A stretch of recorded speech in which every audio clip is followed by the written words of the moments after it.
Good afternoon, everyone.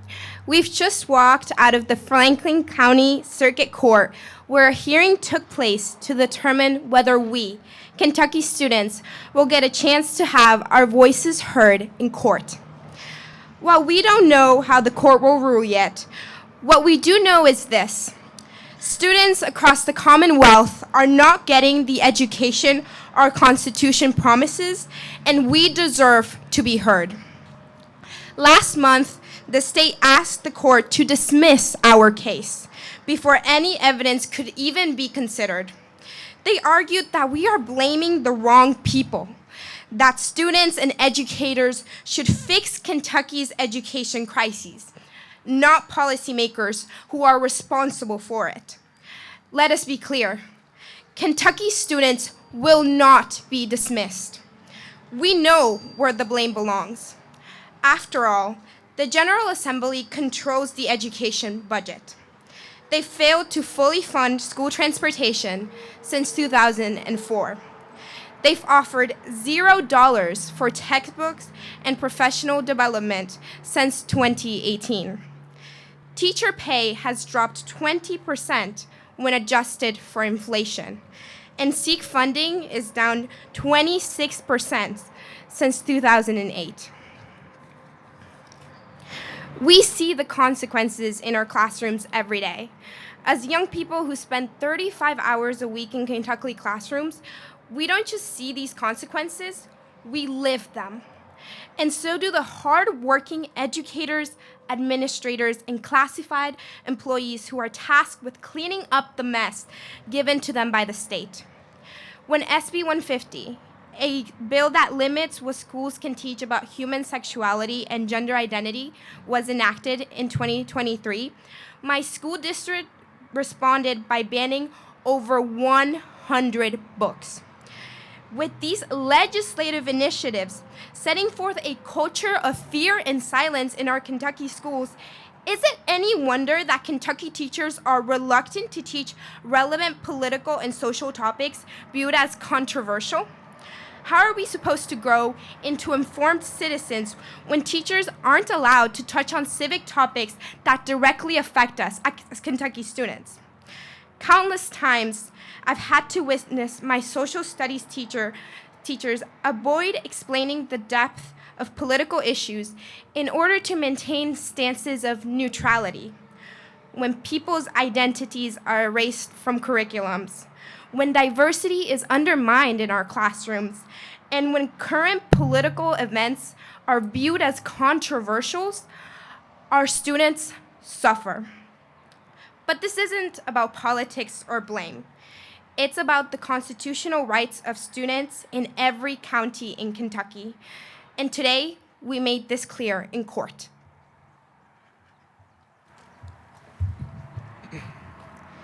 The Attorney General claims that we do not have standing to bring this case because we haven't been harmed. Let me say that again. The state is arguing that the students suing over an unconstitutional education system haven't actually been hurt by that same inadequate system. It's simply untrue and is deeply disconnected from the lived experiences of my peers and me standing here today, alongside the over 680,000 Kentucky public school students we represent. We would not be suing the state of Kentucky if we and our peers all across the state had not been personally impacted by the inadequate quality of education in our schools. Now, some of us go to schools where there aren't enough certified teachers. Others have to share outdated textbooks or have little to no access to arts, music, or extracurriculars that used to be standard. In my district, arts education is brushed aside. It is far from the important facet of Kentucky's curriculum that it once was. Art classes are few and far between at my school and force my peers and I to make difficult choices between other important academic electives and the necessary enrichment of a readily accessible art class. Whether singing, dancing, painting, or writing poetry, the arts are being neglected at my school and across the Commonwealth, preventing students from enjoying a quality, well-rounded education. We did not want to sue the state of Kentucky. What we want is an education system that puts students above the status quo. But for the better part of the last decade, our leaders have chosen to ignore growing deficiencies in student outcomes and stark inequities in education funding. So, if they won't listen to us in the classroom, we'll speak up in the courtroom. And make no mistake, this is not a political question. The Kentucky Supreme Court has ruled more than once that it is the job of the courts to decide whether the education system is meeting the constitutional requirements set forth. To say otherwise, in the court's own words, would be literally unthinkable. We want to be clear. This lawsuit isn't about any individual teacher, school, or district. It's about the system. But the state disagrees. They want to act like we're blaming educators. We're not. We're defending them because we see how hard they work every single day. They are being asked to do more with less, and students are paying the price. It is the Attorney General who has decided to blame educators, stating, "No, don't sue me, sue educators and administrators." Well, we may be young, but we aren't that gullible. We've done our homework. We've read the Rose decision. We know whose responsibility it is to provide an adequate and equitable education. We are asking the court to do what the Constitution demands. Evaluate whether the Commonwealth is fulfilling its obligation to provide every student with an adequate and equitable education. Not just in Louisville, not just in Lexington, not just in well-funded suburban schools. Every student, every county, every classroom. If the answer is no, and all the evidence says it is, then our leaders must be ordered to act, because they have had decades to fix this, and they haven't, so now we're here.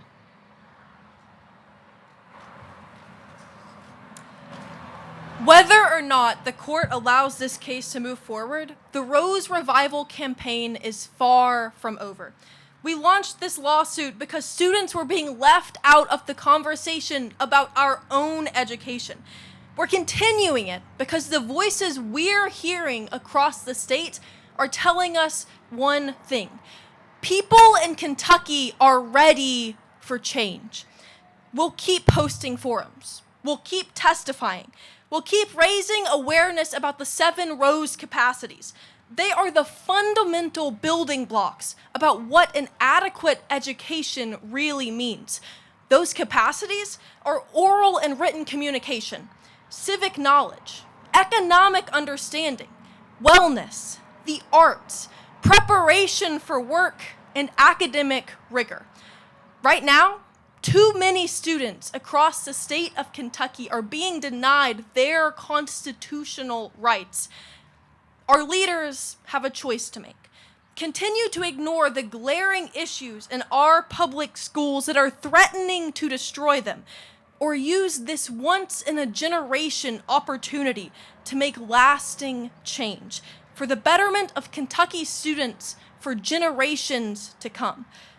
Kentucky has led the nation in terms of academic excellence before, and we can do it again. Today's hearing was just one step. We know the road ahead is long, but we are ready to walk it, and we're not walking it alone.